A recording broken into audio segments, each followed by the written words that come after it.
நண்பர்களை நீங்கள் பார்த்து கொண்டு இருப்பது உங்கள் கௌசிக ரிவ்யூ. சரி வாங்க வீடியோக்குள்ள போய் என்ன நடக்க போகுது அப்படின்னு சொல்லிட்டு பாத்தீங்கன்னா, நம்ம அரவிந்த் தான் அந்த ரவுடிங்களையும் அந்த கெழுவியும் ஒரு பக்கம் கையும் கலமா பிடிச்சிடறாரு.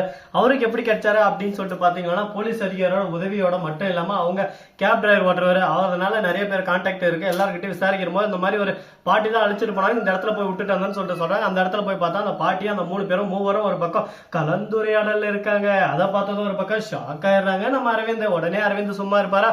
அடடா என்ன பேசுன்னு இருக்கீங்க அப்படின்னு சொல்லிட்டு தெரியாத மாதிரியே கேட்கறாரு. உடனே அந்த குழந்தைகளை எங்கெல்லாம் பாத்தீங்களா அப்படின்னு சொல்லிட்டு கேட்க, ஐயோ நான் எங்கேயும் பார்க்கலையே, நான் எங்கேயும் பார்க்கலையே அப்படின்னு சொல்லிட்டு கிளவியும் சொல்ல, உடனே போலீஸ் அங்க வந்துடுறாங்க. அவங்க அப்படியே அவன் கண்ணா இருக்கல, அவனுக்கு கண்ணா அப்படியே இப்படி ஒரு அடி அப்படியே அப்படியே அடிச்சுன்னு போறான். கிளவி ஒரு பக்கம், ஐயா நான் சொன்னேன் உண்மையை ஒத்துக்கிறேன், அந்த பொண்ணை நாங்க தான் கடத்தி வச்சுன்னு இருக்கோம், அவங்க பேரண்ட்ஸுக்கு ஃபோன் பண்ணி அவங்கள மிரட்டினா பல்கான ஒரு அமௌண்ட் கிடைக்கணும், ஒரு ஆசையில நெட்பாசில இந்த மாதிரி பண்ணிட்டு எங்களுக்கு மன்னிச்சிருங்க அப்படின்னு சொல்லிட்டு மன்னிப்பு கேட்கறாங்க. மன்னிப்பு கேட்ட உடனே மன்னிக்கிறதுக்கு நாங்க ஒன்றும் நல்லவங்க இல்லை அப்படின்ற மாதிரி ஒரு பக்கம் பேசின்னு இருக்காங்க. சரி இதெல்லாம் ஒரு பக்கம் போட்டுன்னு சொல்லிட்டு விட்டாலும், அதே சமயத்துல மறுபக்கம் என்ன நடக்குது அப்படின்னு சொல்லிட்டு பாத்தீங்கன்னா, கரெக்டா நம்ம விஜய் இருக்கார்ல, அவரு இருந்துன்னு ஒரு பக்கம் எங்க போனாங்க வெண்பா என்ன ஆனாங்கன்னு சொல்லிட்டு தெரியாம சோகத்திலையும் வேதனையிலும் சுத்தின்னு இருக்காங்க. இந்த மாதிரி ஒரு தருணத்துல என்னதான் நடக்கட்டுமே இருட்டுங்க நீதி மறையட்டுமே அப்படின்னு சொல்லிட்டு ஒரு பக்கம் தேடிட்டு இருக்காங்க. அதே சமயத்துல நம்ம மல்லி இருந்துன்னு ஒரு பக்கம், நான் சிங்கப்பெண், ஒரு விஷயத்துல காலை எடுத்து வச்சுன்னா நான் கண்டுபிடிக்காம விட மாட்டேன், என்னால தானே வெண்பா தொலைஞ்சு போனா நான் வெண்பாவை கண்டுபிடிச்சே தருவேன் அப்படின்னு சொல்லிட்டு இரவும் பகலும் பார்க்காம ஓயாம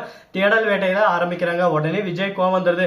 ஆல்ரெடி உன்னால வெண்பா தொலைஞ்சிருக்கா, இப்ப உன்னையும் தொலைச்சிட்டு ரெண்டு பேரையும் தேடுற மாதிரி எனக்கு வேலை வச்சிடாத, தயவு செஞ்சு உன் வேலை என்னவோ அதை மட்டும் பாரு, என்னை தொந்தரவு பண்ணாத அப்படின்ற மாதிரி கோபமா பேசுறாரு. இதனால கோபத்தோடையும் ஆத்திரத்தோடையும் ஒரு பக்கம் என்ன பண்றது ஏது பண்றதுன்னு சொல்லிட்டு தெரியாம வாழ்வே மாயம் அப்படின்னு சொல்லிட்டு சுத்தின்னு இருக்காங்க. இது எவ்வளவு தூரம் போக போகுது, எங்க போய் முடிய போகுதுன்னு சொல்லிட்டு தெரியல. இதே மாதிரி பிரச்சனை கண்டினியூவா போனா ஒண்ணுமே பண்ண முடியாதுங்க. சரி பாப்போம் என்னென்ன பண்ண போறாங்க, எதை பண்ண போறாங்க அப்படின்னு சொல்லிட்டு பொறுத்திருந்து பார்த்தா தான் தெரிய போகுது.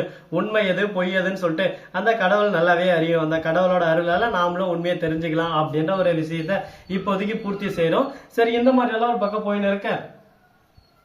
மறுபக்கம் என்ன நடக்குது அப்படின்னு சொல்லிட்டு பாத்தீங்கன்னா, நம்ம வெண்பா இருக்காங்க, இந்த மாதிரி எல்லாம் ஒரு பக்கம் நடந்துன்னு இருக்கு. இதெல்லாம் எங்க போய் சொல்றதுன்னு சொல்லிட்டு தெரியாம குழப்பத்துல குழம்பி போயிட்டு இருக்காங்க. அதே சமயத்துல நம்ம அரவிந்த் விஜய்க்கு போன் பண்றாரு. இந்த மாதிரி இந்த இடத்துல இருக்க, இந்த லொகேஷன்ல இருக்க ரவுடிங்களா பிடிச்சிட்டேன், வெண்பா எங்க இருக்கான்னு சொல்லிட்டு உங்களுக்கு நல்லாவே தெரியும், நீங்க வந்தீங்கன்னா போய் கையும் கலமா எல்லாரையும் பிடிச்சிட்டு வந்துடலாம் அப்படின்ற மாதிரி பேசிட்டு இருக்காங்க. இவங்க சொல்றத கேட்கும் போது ஒரு பக்கம் ஆர்வமாவும் இருக்கு, ஒரு பக்கம் எக்ஸைட்மெண்டாவும் இருக்கு. இன்னும் என்னென்ன நடக்க போகுது ஏது நடக்க போகுதுன்னு சொல்லிட்டு பரபரப்பான ஒரு தொடராக இப்போதைக்கு நம்ம மல்லி சீரியல் பரபரப்பாவே போயிட்டு இருக்கு.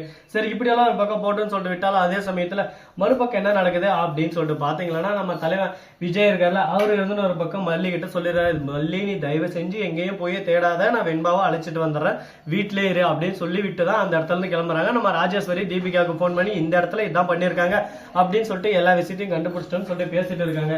அவங்க சொல்றதெல்லாம் கேட்கும் போது கொஞ்சம் ஷாக்கிங்காவும் இருக்கும், கொஞ்சம் பயங்கரமாவும் இருக்கு, ட்விஸ்ட் மேல ட்விஸ்ட் தந்துட்டே இருக்காங்களே. இப்ப என்னதான் பண்ண போறோம், என்னதான் நடக்கட்டுமே அப்படின்ற பார்க்கல, நாமளும் விட்டுட்டு தான் போய் ஆகணும் அப்படின்ற மாதிரி ஒரு பக்கம் யோசனை இருக்காங்க. சரி யோசனையெல்லாம் ஒரு பக்கம் அதிகமாக இன்னும் பிரச்சனையெல்லாம் ஒரு பக்கம் அதிகமாயினே இருக்குங்க. அப்படி என்னென்ன பிரச்சனை வந்துச்சு, அப்படி என்ன நடந்துச்சு அப்படின்னு சொல்லிட்டு பாத்தீங்கன்னா, அந்த ரவுடிங்க போய் வெண்பாவை கட்டி போட்டு வச்சிருக்காங்க, சாப்பாடு கூட கொடுக்கல, வெண்பா மயக்கத்துல இருக்கா. அந்த மயக்கத்தோட வெண்பாவை ஹாஸ்பிட்டலுக்கு அழைச்சிட்டு போறாங்க.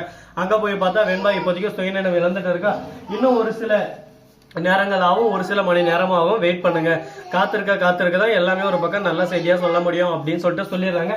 இதுக்கப்புறம் என்னென்ன நடக்க போகுது ஏது நடக்க போகுது அப்படின்னு சொல்லிட்டு தெரியாம குழப்பத்துல குழம்பி போயிட்டு சோகத்தோடையும் வேதனையோடையும் சைலண்டா உட்காந்து இருக்காங்க. என்னடா இது நமக்கு இந்த மாதிரி சோதனை அப்படின்னு சொல்லிட்டு வேதனையெல்லாம் உட்காந்து குமுறி அழுந்துன்னு இருக்காங்க. அதே சமயத்துல நம்ம தீபிகா போன் பண்ணி நல விசாரிக்கிற பேர்ல இதுக்கு தான்டா சொல்றது, நல்லதே நினைப்போம் நல்லதே நடக்கும்னு சொல்லிட்டு சொல்லுவாங்கல்ல, நீயும் பொண்டாட்டியும் சேர்ந்து எந்த அளவுக்கு ஒரு பக்கம் கட்டணம் செஞ்சீங்களோ அதுக்கு ஏத்த மாதிரி உங்களுக்கு கெட்டதே நடந்திருக்கு அப்படின்னு சொல்லிட்டு கோபத்தோட பேசின்னு இருக்காங்க. என்னங்க நம்ம பண்றது, இப்படி எல்லாம் ஒரு பக்கம் போயிட்டு வந்தாலும் அதே சமயத்துல மறுபக்கம் என்ன நடக்குது அப்படின்னு சொல்லிட்டு பாத்தீங்கன்னா, நம்ம விஜய் இருக்காரு, இதை பார்த்துப்பிக்கா, நானே ஆல்ரெடி நொந்து நூடுல்ஸ் ஆகிட்டு இருக்கேன், நொந்தவனை இன்னும் நொந்து வைக்கணும்னு சொல்லிட்டு நீ ஃபோன் பண்ணி கடுப்பேற்றின்னு இருக்கேன், உன் கடுப்புக்கு அடுப்புக்கு இதெல்லாம் நான் ஒளிப்பாக மாட்டேன். இப்போதைக்கு என் புள்ள எங்க இருக்குன்னு சொல்லிட்டு தெரிஞ்சிச்சு, அவளை அழைச்சிட்டு வந்து அதுக்கு முன்னாடி அவளை கடத்தினது யாரு அப்படின்ற உண்மையை கண்டுபிடிச்சு அவங்கள சும்மா விட மாட்டேன், ஒருத்தரையும் பிடிச்சி சும்மா அப்படியே வெளுன்னு வெளுக்க போறேன் அப்படின்னு சொல்லிட்டு சொல்லிருக்காங்க. இதை கேட்டதும் என்ன பேசுறது ஏது பேசுறதுன்னு சொல்லிட்டு தெரியாம குழப்பத்துல குழம்பி போயிட்டு, என்னடா இந்த அளவுக்கு ஒரு பக்கம் வன்மத்தையும் ஒரு பக்கம் இதையும் ஊட்டி வளர்த்து வச்சாங்களோ போலயே, என்னதான் பண்ண போறோம்னு சொல்லிட்டு தெரியல. கடவுளே ஏன்பா எனக்கு மட்டும் இந்த சோதனை, எனக்கு மட்டும் ஏன்பா இந்த வேதனை அப்படின்னு சொல்லிட்டு ஃபீல் பண்ணிட்டு இருக்காங்க. என்னதான் ஃபீல் பண்ணாலும் நடக்கும். நம்ம என்னதான் ஒரு பக்கம் ஒதுங்கி போனாலும் நம்மளை தேடி வரணும்ன்ற பிரச்சனை தேடி வந்தே தான் தீரும். அதனால இதை பத்தி நம்ம யோசிக்க கூடாது. கடந்து போறது வாழ்க்கையில சகஜம். ஆனா அந்த கடந்து போறதவே இங்க பிரச்சனையே ஒரு பக்கம் உருவாக்கி வச்சிருக்காங்க. அது மட்டும் இல்லாம நம்ம மல்லி இருக்காங்கல்ல, அவங்க இருந்து வீட்டை விட்டு வெளியே போறேன் அப்படின்னு சொல்லிட்டு அவங்க ஒரு பெர்ஃபார்மன்ஸை பண்ண ஆரம்பிக்கிறாங்க. ஏன் என்ன காரணம் எதனால அப்படின்னு சொல்லிட்டு பாத்தீங்கன்னா, மல்லி எவ்வளவோ பொறுத்து பார்த்துட்டாங்க. பொறுத்தது போதும் பொங்கி எழுறா அப்படின்ற மாதிரி தான் மல்லி இவ்வளவும் பண்ணி வச்சிருக்காங்க.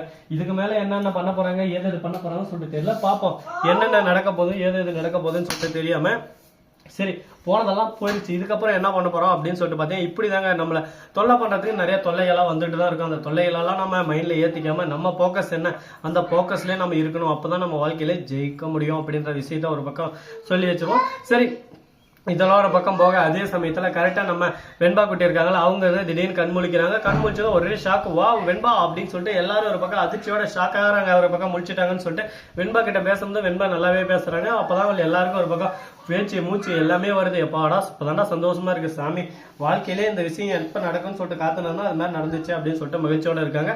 இந்த வீடியோ பிடிச்சிருந்தா லைக் பண்ணுங்க, கமெண்ட் பண்ணுங்க, ஷேர் பண்ணுங்க, டிங் பெல்ல தட்டி விட்டு போங்க. அப்பதான் நான் போற அடுத்த வீடியோ உங்களுக்கு உடனுக்குடன் நோட்டிபிகேஷன்ல வந்து கொண்டே இருக்கும். மிக்க நன்றி. தேங்க்ஸ் ஃபார் வாட்சிங். Tata, see you. நன்றி, வணக்கம், வந்தனம், வருக தருக.